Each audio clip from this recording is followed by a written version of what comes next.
کلا والقمر واللیل اذ ادبر، اور رات کی جب کہ وہ پیٹ موڑنے جانے لگے، اور صبح کی جب کہ وہ روشن ہو جائے۔ حضور سے پہلے 600 برس ایسے گزرے ہیں دنیا میں کہ نبوت کا سورج نہیں تھا، بس چاند جیسے مستعار روشنی چاند کی ہوتی ہے، تو سابقہ انبیاء کی مستعار روشنی تو کوئی دنیا میں تھی، دھندلی دھندلی جیسی چاند کی ہوتی ہے، لیکن وہ سورج نہیں۔ لیکن اب وہ رات ختم ہو رہی ہے، واللیل اذ ادبر، جا رہی ہے محمد صلی اللہ علیہ وسلم کا سورج، یہ شمس نبوت و رسالت طلوع ہو گیا۔ والصبح اذا اسفر انہا لإحدی الکبر، بہت بڑی باتوں میں سے ایک بات ہے جو ہوئی ہے، وہ معمولی واقعہ نہیں ہے، احدی الکبر، یہ تاریخ انسانی کے عظیم ترین واقعات میں سے ہے بعثت محمدی، نذیرا للبشر، پوری نوع انسانی کے لیے نذیر بن کر آئے ہیں۔ یہ تو ہے حضور کا معاملہ، لیکن اب جو معاملہ ہونا ہے دوبارہ، اس لیے کہ خلافت علی منہاج النبوت دوبارہ اب قائم ہوگی انشاءاللہ۔ حضور کے بعد میں آپ کو بتا چکا ہوں، خلافت راستہ ختم ہونے کے بعد سے زوال زوال زوال زوال زوال زوال زوال زوال زوال، تھوڑا سا 2.5 سال کا 2 سال کا وقفہ آیا ہے حضرت عمر بن عبدالعزیز کا، ورنہ زوال زوال زوال زوال زوال، اگرچہ اس زوال کو 1000 سال لگے ہیں۔ یہ عمارت جو محمد نے بنائی تھی ایک دن میں نہیں گر گئی صلی اللہ علیہ وسلم، کھنڈر بتا رہے ہیں عمارت عظیم تھی، 1000 سال کے بعد پھر یورپ کے سیلاب نے آ کر اس کو گرایا ہے اور ختم کیا ہے، ورنہ 1000 سال تک سطوت و شوکت کے ساتھ امت مسلمہ تو موجود نہیں ہے، چاہے اسلام جو ہے وہ حکومت کی سطح پر موجود نہیں تھا۔ بہرحال اب جو اس کا دور آیا ہے دوبارہ خلافت علی منہاج النبوہ کا دور، اس کا نقشہ سورہ انشقاق میں کھینچا گیا ہے۔ فلا اقسم بالشفق، اب دیکھیے سورج غروب ہو گیا، حضور کی بعثت کے وقت وہ سورج رسالت طلوع ہوا تھا، اب وہ سورج غروب ہو چکا ہے۔ سورج کے غروب ہونے کے بعد صرف روشنی رہ جاتی ہے شفق کی، سرخ سی، بس وہی باقی رہ گئی، اور باقی کیا رہ گیا؟ بدا الاسلام غریبا وسعود کما بدا فتوبى للغرباء فلا اقسم بالشفق واللیل وما وسق، رات کی سی تاریکی ہے اور جو کچھ اس نے اپنے اندر جمع کر لیا ہے، والقمر اذا اتسق، اور قسم ہے چاند کی جب کہ وہ بھر جائے، پورا بھرتا ہے کتنے دنوں میں؟ 14 دن، اور 14 صدیوں کے بعد اب پہلی صدی کا جس نے کہ تجدید کامل کی عمر بن عبدالعزیز، 14 صدیوں کے بعد اب 15ویں صدی میں الامام المہدی کے ظہور کا وقت قریب۔ اب جو کچھ مجھے حضرت امام المہدی کے بارے میں کہنا ہے، دوبارہ اپنی بات دہرا رہا ہوں، یہ میرا ذاتی گمان ہے، اختلاف کیا جا سکتا ہے، میرا گمان یہ ہے کہ یہ اب جو مجدد آئیں گے وہ حضرت مہدی کو گے۔ پہلی بات تو یہ جان لیجئے کہ مہدی 2 ہے، ایک شیعوں کے مہدی، ایک سنیوں کے مہدی، ان میں بڑا فرق ہے۔ شیعہ حضرات مہدی کو مانتے ہیں، وہ ان کے 12ویں امام ہیں، ان کے عقیدے کے مطابق انہیں پیدا ہونے کے فوراً بعد اس اندیشے سے کہ انہیں قتل کر دیا جائے گا ایک غار میں چھپا دیا گیا تھا، تقریباً 1200 برس سے وہ اس غار کے اندر ہے، وہ روپوش ہے، چھپے ہوئے ہیں، اسی لیے انہیں امام غائب کہا جاتا ہے، اور اب ان کا انتظار ہو رہا ہے، اس لیے انہیں امام منتظر بھی کہا جاتا ہے۔ اس لیے شیعوں کے دارالعلوم جو ہوتے ہیں، دارالعلوم المنتظر، وہ اس لیے کہ ان کا انتظار کیا جا رہا ہے۔ تو یہ ہے، اب وہ ان کا خیال ہے کہ آخری دور میں، آخری زمانے میں وہ زاحم ہو جائیں گے، وہ غار سے نکل آئیں گے۔ دیکھیے میں اس عقیدے کو اس بنا پر رد نہیں کرتا کہ یہ ناممکن ہے کہ کیسے کوئی شخص جو ہے 1200 برس تک کسی غار کے اندر زندہ رہ سکتا ہے، نہیں، میں سمجھتا ہوں ممکن ہے۔ 300 برس تک اصحاب کہف رہے کہ نہیں رہے؟ سوئے رہے، 300 ایئرس ہم مانتے ہیں۔ حضرت عیسیٰ اسی حیات عرضی کے ساتھ 2000 سال سے موجود ہے آسمان پہ کہ نہیں ہے؟ آپ کو معلوم ہے حضرت عزیر 100 برس تک مرنے کے بعد دوبارہ زندہ کر دیے گئے، فاماتہ اللہ 100 عام ثم بعثہ، تو ناممکنات میں سے کوئی سوال پیدا نہیں ہوتا۔ لیکن یہ کہ آیا کوئی امامت معصومہ کا تصور قرآن اور حدیث سے ہمیں ملتا ہے؟ پھر یہ کہ یہ موروثی امامت کہ حضرت علی کی نسل جو حضرت فاطمہ سے چلی ہے اسی میں یہ امامت ہوگی، اس کے لیے ہمارے پاس کوئی دلیل نہیں ہے، ہم اس کو تسلیم نہیں کرتے۔ ہم تو سمجھتے ہیں کہ معصومیت ختم ہو گئی محمد الرسول اللہ صلی اللہ علیہ وسلم پر، خاتم المعصومین ہے محمد الرسول اللہ، اب ان کے بعد تو اجتہاد ہے اور خلافت ہے، عام معاملات میں اجتہاد ہوگا، نظام خلافت کا ہوگا۔ تو ہمارے نزدیک جو میں جس مہدی کا نام لے رہا ہوں وہ مہدی ہے جو ایک مجدد ہوگے، جیسے کہ مجددین کے نام میں نے آپ کو گنوائے، مرزا الفسانی ہو، شاہ ولی اللہ ہو، سید احمد بریلوی ہو، شیخ الہند ہو، ایک ہوں گے انسان جو پیدا ہوں گے انسانوں کی طرح عام طور پر اپنی عمر کو پختگی کو پہنچیں گے، پھر وہ سامنے آئیں گے منظر پر، پھر وہ کام کریں گے، قیادت کریں گے، عرب میں ان کا ظہور ہوگا۔ دوسری بات یہ نوٹ کر لیجئے حضرت مہدی کے بارے میں، ہمارے ہاں احادیث کے جو مجموعے ہیں وہ جو ٹاپ کے 2 مجموعے ہیں ان میں کہیں حضرت مہدی کا ذکر نہیں ہے، نہ صحیح بخاری میں نہ صحیح مسلم، لیکن ہم اسے نظر انداز نہیں کر سکتے کہ صحائح 6 کی بقیہ 4 کتابوں کے اندر موجود ہے، لہذا نظر انداز نہیں کر سکتے، اگنور کرنا ممکن نہیں ہے۔ اب اس میں میں چاہتا ہوں کہ کچھ حدیثیں آپ کو میں سناؤں جن میں حضرت مہدی کا تذکرہ کیا گیا ہے۔ پہلی ہے وعن عبداللہ ابن مسعود قال قال رسول اللہ صلی اللہ علیہ وسلم، حضرت عبداللہ ابن مسعود سے روایت ہے، وہ فرماتے کہ حضور نے ارشاد فرمایا لا تذهب الدنیا حتی یملک العرب رجل من اہل بیتی، یہ دنیا ختم نہیں ہوگی جب تک کہ عرب پر میرے اہل بیت میں سے ایک شخص کی حکومت قائم نہ ہو۔ اور آپ کو معلوم ہے کہ آج تک عرب پر حضور کے اہل بیت کی کوئی حکومت قائم نہیں ہوئی، اور جب قائم ہوئی بھی تھی حضرت علی کو اگر شمار کیا جائے، اس لیے کہ حضور نے وہ جو مشہور باتیں ہے کہ ایک چادر میں لے لیا تھا حضرت علی کو اور حضرت فاطمہ اور حضرت حسنین کو، اللہم ہؤلاء اہل بیتی، اے اللہ یہ بھی میرے اہل بیت تھے، تو حضرت علی کی بھی حکومت منعقد نہیں ہوئی، پورے عالم اسلام پر ان کی حکومت نہیں تھی، اس لیے کہ شام اور مصر دونوں صوبے جو ہیں انہوں نے ان کی اطاعت قبول نہیں کی۔ اس حوالے سے یہ معاملہ ابھی ہونا ہے۔ لا تذهب الدنیا حتی یملک العرب رجل من اہل بیتی یواطئ اسمہ اسمی، اس کا نام وہی ہوگا جو میرا نام، یعنی محمد صلی اللہ علیہ وسلم، اور ان کا نام بھی مہدی کا نام بھی محمد ہو، مہدی تو ان کا لقب ہے۔ یہ ترمذی میں بھی ہے، ابو داؤد میں بھی، سنن ابی داؤد جامع ترمذی، بلکہ ابو داؤد میں ایک اور روایت ہے، قال حضور نے فرمایا لو لم یبقى من الدنیا الا یوم، اگر دنیا کی زندگی میں سے کچھ بھی نہ بچے سوائے ایک دن کے، لطول اللہ تعالی ذلک اليوم، تو اللہ تعالیٰ اس دن کو لمبا کر دے گا، حتی یبعث فیہ رجلا منی، یہاں تک کہ میرے خاندان میں سے ایک شخص کو اٹھائے گا، ومن اہل بیتی، میرے اہل بیت میں سے، یواطئ اسمہ اسمی و اسم ابی ہے اسم ابی، جس کا نام میرے نام پر ہوگا، جس کے والد کا نام میرے والد کے نام پر ہوگا، محمد ابن عبداللہ ان کا نام ہوگا، اور وہ یملأ الارض قسطا وعدلا کما ملئت ظلما وجورا، وہ سرزمین عرب کو عدل اور انصاف سے اسی طرح بھر دیں گے جیسے کہ وہ ظلم اور زیادتی سے بھر چکی ہو۔ دوسری روایت ہے حضرت ابو سعید خدری رضی اللہ تعالیٰ عنہ سے، حضور نے فرمایا المہدی منی اجل الجبہۃ اقنى الانف یملأ الارض قسطا وعدلا کما ملئت ظلما وجورا یملک 7 سنین، رواہ داؤد، کہ مہدی مجھ میں سے ہوں گے بڑی روشن پیشانی والے اور بڑی کھڑی ناک والے، وہ زمین کو بھر دیں گے انصاف سے اور عدل سے جیسے کہ وہ ظلم سے بھری ہوئی ہوگی، اور وہ 7 برس تک حکومت کرے۔ عرب میں خالص خلافت اللہ منہاج النبوہ کا نظام حضرت مہدی کے ہاتھوں قائم ہوگا، اور 7 برس تک قائم رہے گا عرب کے اندر، اس کا اگلا مرحلہ میں بعد میں بیان کروں گا۔ تیسری روایت، اور اس کو میں اس لیے خاص طور پر سنا رہا ہوں کہ اس میں وہی الفاظ آئے ہیں جو میں نے ابتدا میں حدیث آپ کو سنائی تھی، اس کے الفاظ سے۔ عن ابی سعید قال ذکر رسول اللہ صلی اللہ علیہ وسلم بلاء یصیب هذه الامہ حتی لا یجد الرجل ملجا یلجا الیہ من الذل، حضور نے ذکر فرمایا کہ ایک دور ایسا آئے گا انتہائی ابتلا اور آزمائش اور مصائب کا کہ کسی شخص کو کوئی سر چھپانے کی جگہ نہیں ملے گی اس ظلم سے اپنے آپ کو بچانے کے لیے۔ فَيَبْعَثُ اللَّهُ رَجُلًا مِنْ عِتْمَتِي وَأَهْلِ بَيْتِي، تو پھر اللہ میرے خاندان میں سے، میرے اہل بیت میں سے اٹھائے گا ایک شخص کو، فَيَمْلَأُ بِهِ الْأَرْضَ قِسْطًا وَعَدْلًا، اور اس کے ذریعے سے اللہ تعالیٰ زمین کو عدل و قسط سے بھر دے گا۔ يَرْضَى عَنْهُ سَاكِنُ السَّمَاءِ، یہ وہی الفاظ آ گئے، اب اس سے پھر راضی ہو جائیں گے آسمانوں میں رہنے والے بھی، وَسَاكِنُ الْأَرْضِ، اور زمین میں رہنے والے بھی۔ لَا تَدَعُ السَّمَاءُ مِنْ قِطَرِهَا شَيْئًا إِلَّا صَبَّتْ، آسمان اپنا ایک قطرہ بھی نہیں روکے گا مگر یہ کہ اس کو زمین کے اوپر نثار کر دے گا، بارش کی شکل میں گرا دے گا۔ وَلَا تَدَعُ الْأَرْضُ مِنْ نَبَاتِهَا شَيْئًا إِلَّا أَخْرَجَتْ، اور زمین اپنی پیداوار میں سے کوئی شے نہیں چھپائے گی، نہیں روکے گی مگر کچھ ظاہر کر دے۔ چوتھی حدیث جو ہے وہ حضرت ام سلمہ سے رضی اللہ تعالیٰ عنہ، قال سمعت رسول اللہ صلی اللہ علیہ وسلم یقول المہدی من عتبتی من اولاد فاطمہ، رواہ ابو داؤد، یہ بھی سنن ابو داؤد کی روایت ہے۔ حضور نے فرمایا مہدی میرے خاندان سے، میرے اہل بیت سے ہوگے، یعنی اولاد فاطمہ میں سے، اور تفسیر اس کی آتی ہے کہ حضرت حسن کی اولاد میں سے ہوگے۔ پانچویں حدیث میں آپ کو سنا رہا ہوں، اور اس میں ایک عجیب مشابہت آپ کے سامنے آئے گی حضرت عمر بن عبدالعزیز کے ساتھ، یہ اول اور آخری کڑی کے درمیان مشابہت۔ ان علی رضی اللہ تعالی عنہ، یہ حدیث جو ہے مسند احمد ابن حنبل میں بھی ہے اور سنن ابن ماجہ میں بھی ہے۔ قال قال رسول اللہ صلی اللہ علیہ وسلم المہدی منا اہل البیت یصلح اللہ فی لیلۃ، مہدی ہم میں سے ہوں گے، ہمارے اہل بیت میں سے، اور اللہ ایک ہی رات میں ان کی اصلاح کر دے، یعنی وہ پہلے سے کوئی زیادہ روحانی یا دینی کوئی اس سے بڑی شخصیت نہیں ہوں گے، لیکن ایک ہی رات میں اللہ تعالیٰ ان کی سیرت و کردار کے اندر انقلاب عظیم برپا کر دے گا۔ جیسے کہ میں نے عرض کیا تھا آپ سے کہ عمر بن عبدالعزیز کی زندگی میں انقلاب عظیم آیا ہے، خلافت کا بوجھ پڑتے ہی کہاں وہ خوش باش اور خوش لباس اور خوش خوراک، وہ شہزادہ ٹاٹ باٹ والا، جاگیر والا، گورنر کا بیٹا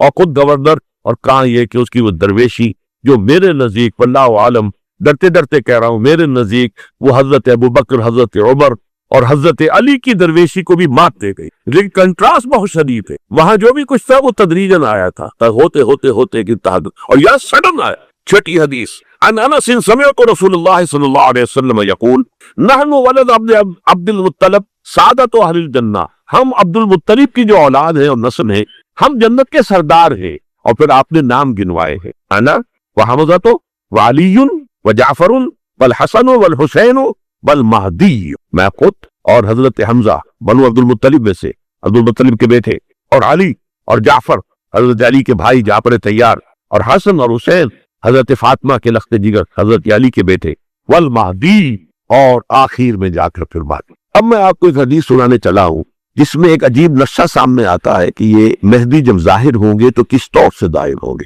ان کے ظہور کی کیفیت کیا ہوگی، کیف یظہر۔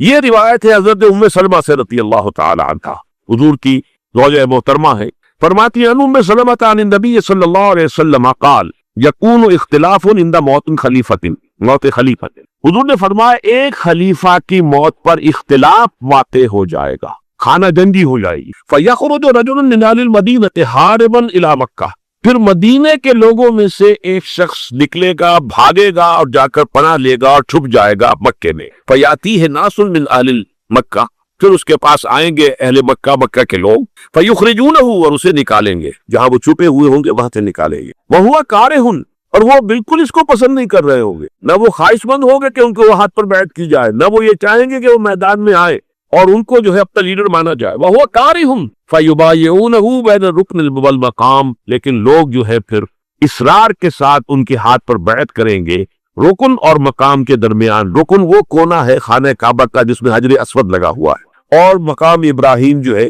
ان دونوں کے مابین جو یہ علاقہ ہے یہاں پر وہ بیعت ہوگی۔ وَيُبْعَثُ إِلَيْهِ بَعْثٌ مِنَ الشَّامِ، ان کے خلاف ایک لشکر بھیجا جائے گا شام سے۔ نہیں کہا جا سکتا کہ باسی حکومت اس وقت کی جو ہے اس کی طرف سے کوئی مسئلہ اس طرح کا اٹھ کھڑا ہو، اس لیے کہ ابھی تو بہرحال باسی حکومت وہاں ہے۔ فَيُخْسَفُ بِهِمْ بِالْبَيْضَاءِ بَيْنَ مَكَّةَ وَالْمَدِينَةِ، لیکن اللہ تعالیٰ اس لشکر کو مکے اور مدینے کے درمیان وادی بیضاء میں دھسا دے گا زمین کے اندر، پورے کے پورے لشکر کو۔ وَإِذَا رَأَى النَّاسُ ذَلِكَ، جب لوگ یہ دیکھیں گے اتنی بڑی نشانی ظاہر ہو گئی، أَتَاهُ أَبْدَالُ الشَّامِ وَعَصَائِبٌ من العراق فَيُبَايِعُونَهُ، اب شام سے سارے کے سارے جو اولیاء اللہ ہیں وہ بھی آئیں گے، اور عراق سے جوک در جوک لوگ آئیں گے اور ان سے بیعت کریں گے۔ وَيَعْمَلُ فِي النَّاسِ بِسُنَّةِ نَبِيِّهِمْ، پھر وہ عمل کریں گے لوگوں کے مابین، حکومت کریں گے اپنے نبی کی سنت کے مطابق۔ وَيُلْقِي الْإِسْلَامُ بِجَرَانِهِ، اور اسلام اپنی گردن زمین پر ٹکا دے گا، وَالْأَرْض فِي الْأَرْض، زمین میں، فَيَلْبَسُ 7 سنین، پھر وہ 70 برس تک حکمران رہیں گے، 7 برس تک حکمران رہیں گے۔ ثم يتوفى، پھر ان کا انتقال ہوگا، وَيُصَلِّي عَلَيْهِ الْمُسْلِمُونَ، اور مسلمان ان پر نماز پڑھیں گے۔ یہ جو میں نے آپ کے سامنے نقشہ کھینچا ہے، اس سے اب میں ایک نتیجہ نکالتا ہوں، اسے بھی میرا گمان کہیے، اختلاف بھی کر سکتے ہیں آپ، اگر اس کو وضعی سمجھے قبول بھی کر سکتے ہیں۔ وہ یہ ہے کہ میرے نزدیک شاہ فہد کے انتقال پر لا محالہ یہ صورتحال پیدا ہو جائے۔ ولی عہد وہاں ہے عبداللہ بن عبدالعزیز، امریکہ کو وہ پسند نہیں کرتے اور امریکہ انہیں پسند نہیں کرتا، یہ بالکل تشتس بام ہے۔ امریکہ نے لازماً جس طریقے سے اپنے پنجے گاڑے ہیں سعودی عرب کے اندر، اپنا فوجی اڈا بنایا ہے، تو آسانی کے ساتھ وہاں سے اپنے پنجے ہٹانے کے لیے تیار نہیں۔ ایک حدیث میں آتا ہے قرب الشیطان، نجد سے شیطان کا سینگ برآمد ہوگا، وہ شیطان کا سینگ ہے، جو میزائل وہاں پر لگے ہوئے ہوں گے اس وقت، در حقیقت وہ سارے کے سارے جو ہے وہ شیطان کے سینگ ہیں۔ بہرحال کوشش وہ کرے گا کہ جیسے کہ اس نے جارڈن میں کیا، کتنے عرصے سے وہاں شاہ حسین کا چھوٹا بھائی حسن جو ہے وہ ولی عہد تھا، عین وقت کے اوپر آ کر، اور پتہ نہیں کیسی کیسی دوائیاں دے کر اسے لے کر آئے ہیں شاہ حسین کو، مرتے ہوئے کو تھوڑی دیر زندہ رکھنے کے لیے، اور وہ تبدیلی کروا کر جو ہے واپس لے گئے۔ تو یہ معاملہ ہوا ہے، تبدیلی کروا دی وہاں تو ہو گئی آرام سے، کوئی بات نہیں۔ بحرین میں بھی غالباً ایسا ہی معاملہ ہوا ہے، واللہ عالم، مجھے یاد پڑتا ہے کہ وہ چاہتے ہیں کہ ہمارا پسند کا آدمی آئے۔ اگر سعودی عرب میں یہ کام کیا گیا تو اس کا نام بھی نتیجہ خانہ دیں گے، اس لیے کہ وہاں کی روایت کی بڑی سخت ہے، بڑی پختہ ہے۔ پھر یہ کہ وہاں جو ہے امیر عبداللہ جو ہے، جو وہاں پر اگرچہ سپہ سالار وہ نہیں ہے، کمانڈر ان چیف وہ نہیں ہے، کمانڈر ان چیف تو کوئی اور ہے، لیکن الحرس الوطنی جو ہے، نیشنل گارڈ، بہت بڑی فورس ہے، وہ اصل بیڈوئن فورس جو ہے صحرا کے لوگوں کی عرب فورس، وہ در حقیقت الحرس الوطنی ہے، نیشنل گارڈ ہے، اور اس کا کمانڈر ان چیف ہی ہے امیر عبداللہ۔ تو لازماً یہ شکل جو ہے پوری ہو کر رہے گی